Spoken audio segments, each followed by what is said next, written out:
When we tune out the opinions, expectations, and obligations of the world around us, we begin to hear ourselves. என்ன சொல்கிறாங்கன்னா, உங்களை சுற்றி இருக்க இந்த உலகத்துடைய எதிர்பார்ப்புகள், எண்ணங்கள், அவங்களுடைய தேவைகள் இது எல்லாத்தையும் தாண்டி நீங்கள் பார்த்தீங்கன்னா உங்களுக்கு உங்களுடைய உண்மையான குரல் கேட்கும். ஆமாங்க, நம்ம எல்லாருக்குமே நமக்குன்னு ஒரு தனித்துவமான குரல் இருக்குது. அது ஒரு வேளை உங்களுக்கு இது வரைக்கும் கேட்காம இருந்திருக்கலாம். அதற்கு பல காரணங்கள் இருக்குது. மிக முக்கியமான காரணம் என்னென்னா, நம்மளை சுற்றி இந்த உலகத்தில் இருக்கவங்களுடைய குரல்கள் நமக்கு எப்பயுமே கேட்டுக்கிட்டே இருக்குது. அதனால நம்முடைய குரலை நமக்கு கேட்காம போயிடுது. இதற்கு ஒரு அருமையான கதை இருக்குது. ஒரு குருவும் ஒரு சிஷ்யனும் ஒரு பாழடைந்த ரூமுக்குள்ளே போகிறாங்க. அந்த ரூமில் ஒரு பெரிய கண்ணாடி இருக்குது, ஒரு ஆள் உயிர கண்ணாடி. அந்த கண்ணாடி முன்னாடி போய் நின்றுட்டு குரு சிஷ்யனை பார்த்து கேட்குறாரு, இந்த கண்ணாடியில் உன்னுடைய முகத்தை பார்க்க முடியுதான்னு. அது ரொம்ப நாளாக சுத்தம் பண்ணாமல் அந்த கண்ணாடி இருக்கிறதுனால கண்ணாடி முழுக்கவே தூசாக இருக்குது. அதனால அந்த சிஷ்யனுக்கு அந்த கண்ணாடியை பார்க்க முடியல.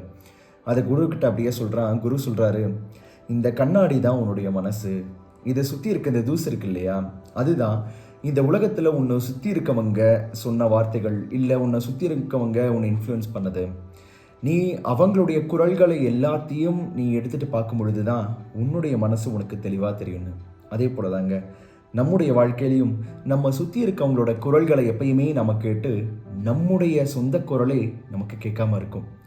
நம்ம சுற்றி இருக்கவங்களுடைய குரல்களையும் அவங்களுடைய எண்ணங்களையும் நம்ம ஒதுக்கி வச்சுட்டு பார்த்தா நமக்கே நம்முடைய குரல் கேட்கும்.